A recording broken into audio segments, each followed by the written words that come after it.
Hello everyone, welcome back to my channel.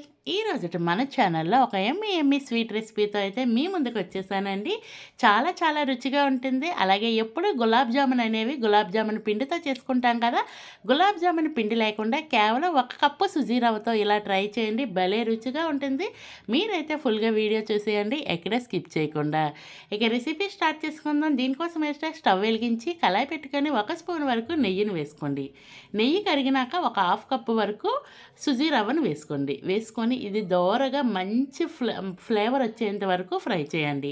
ఇది medium ఫ్లేమ్లో మాత్రమే ఫ్రై చేయాలండి. హై ఫ్లేమ్లో అస్సలు ఫ్రై చేయొద్దు.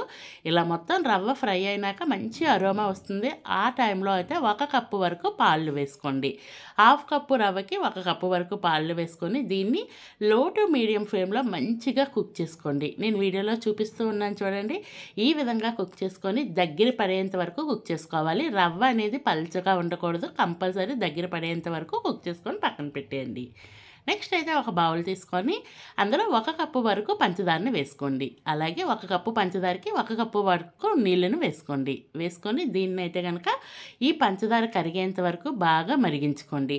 ఇవేమీ పెద్దగా పాకం రావాల్సిన అవసరం లేదండి.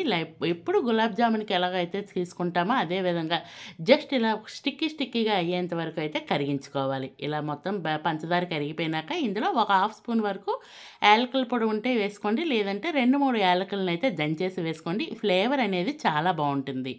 ఇలా వేసుకున్నాక మరొకసారి బాగా మరిగించండి. మరిగిన తర్వాత ఒకసారి చెక్ చేసుకుంటే ఇలా స్టిక్కీ అవుతుంది కదండి. ఈ స్టేజ్లో ఆపేసి మూత పెట్టేసి పక్కన పెట్టేయండి. ఈ లోపే మనకి ఈ రవ్వ బ్యాటర్ అనేది బాగా చల్లగా అయ్యి ఉంటుందండి. ఇలా చల్లగా అయిన దాంట్లో 1/4 కప్పు వరకు మిల్క్ పౌడర్ వేసుకోండి.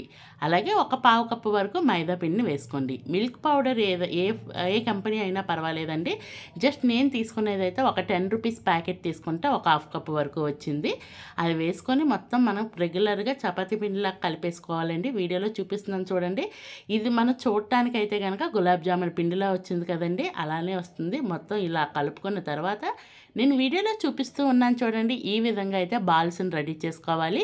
క్రాక్స్ ఏమీ లేకుండా బాగా చుట్టుకోవాలి. మీకు ఒకవేళ చేతికి స్టిక్కీగా అనుకుంటే కాస్తంత ఆయిల్ కానీ నెయ్యిని కానీ అప్లై చేసుకొని నేను వీడియోలో చూపించిన విధంగా బాల్స్ అయితే రెడీ చేసుకోండి. అన్నింటినీ ఇదే విధంగా చేసుకున్నాక మీకు చూపిస్తున్నాను. అలాగే ఈలోపు అయితే నేను డీప్ ఫ్రైకి ఆయిల్ పెట్టేసుకున్నాము. ఆయిల్ కాస్తంత లైట్గా వేడవ్వాలంటే మరీ ఓవర్గా వేడవ్వకూడదు. అలా కాస్త గోరువెచ్చగా అయిన తర్వాత బాల్స్ అన్నింటినీ వేసేయండి.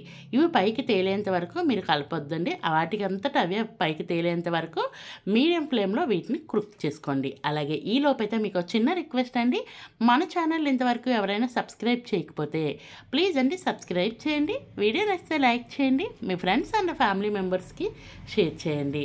ఇలా అటు ఇటు తిప్పుతూ మంచి గోల్డెన్ కలర్ వచ్చేంత వరకు ఫ్రై చేసుకోండి. చూస్తున్నారా ఎంత బాగున్నాయి కదండి. చూడటానికి తినటానికి కూడా ఫ్లఫీగా జ్యూసీగా భలే రుచిగా ఉన్నాయి.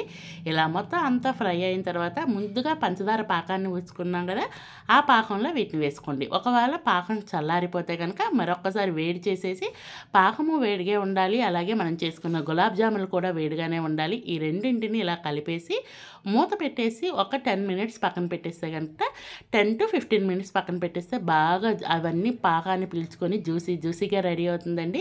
ఫైనల్లీ మన రెసిపీ అయితే రెడీ అయిపోయింది.